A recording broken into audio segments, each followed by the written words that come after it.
మట్టి వినాయకులతో వినాయక చవితి పండుగను జరుపుకోవాలని కర్నూలుకు చెందిన ప్రముఖ గ్యాస్ట్రెంట్రాలజీ వైద్యులు శంకర్ శర్మ తెలిపారు. కర్నూలు నగరంలోని బండిమెట్టాలో మట్టి వినాయకులను డాక్టర్ శంకర్ శర్మ కాలనీ వాసులకు పంపిణీ చేశారు. మట్టి వినాయకుడిని పూజించడం వల్ల పర్యావరణానికి ఎంతో మేలని ఆయన తెలిపారు.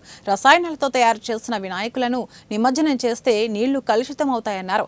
ప్రజలందరూ మట్టి విగ్రహాలను ఏర్పాటు చేసుకోవాలని ఆయన కోరారు.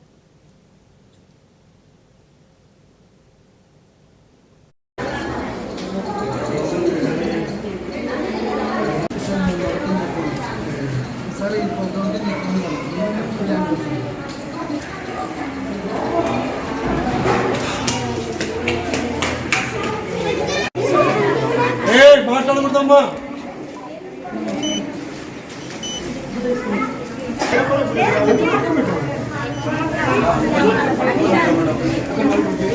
స్థానిక బండిమట్ట వీధి దగ్గర ఈ మట్టి వినాయకుల పంపిణీ కార్యక్రమం ప్రజలకు చేయడం జరిగింది. ఇది ముఖ్య ఉద్దేశం ఏమంటే పర్యావరణ పరిరక్షణకు మట్టి వినాయకులను వాడాల్సిన ఆవశ్యకత ఎంతో ఉందని కృతభక్తిగా నేను తెలుపుతూ ఇక్కడ వచ్చిన కొంతమంది ప్రజలకు మట్టి వినాయకులు ఇచ్చి వాళ్ళను వినాయక చవితి పండగ హాయిగా చేసుకోమని నేను కోరుకుంటున్నాను. ముఖ్యంగా పర్యావరణ పరిరక్షణ అనే బాధ్యత ప్రతి ఒక్కరి భుజస్కంధాల మీద ఉంది మన దేశంలో, ప్రపంచంలో.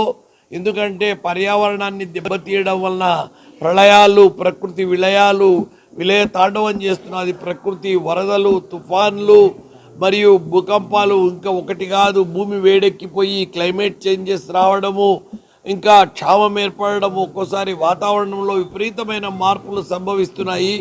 ఇవి చాలా చాలా ప్రమాదానికి గురి అవుతున్నాయి. ఇంకా శబ్ద కాలుష్యము, వాయు కాలుష్యము, నీటి కాలుష్యము, ఈ రకంగా రకరకాల కలుషితం జరుగుతూ ఉంది, పొల్యూషను. దీనివలన ఈ ఓజోన్ లేయర్కు హోల్స్ పడి గ్రీన్ హౌస్ గ్యాసెస్ ఎక్కువగా రిలీజ్ కావడము, వాటి వలన ఓజోన్ లేయర్ హోల్స్ పడి అల్ట్రావైలెట్ రేస్ డైరెక్ట్గా భూమిని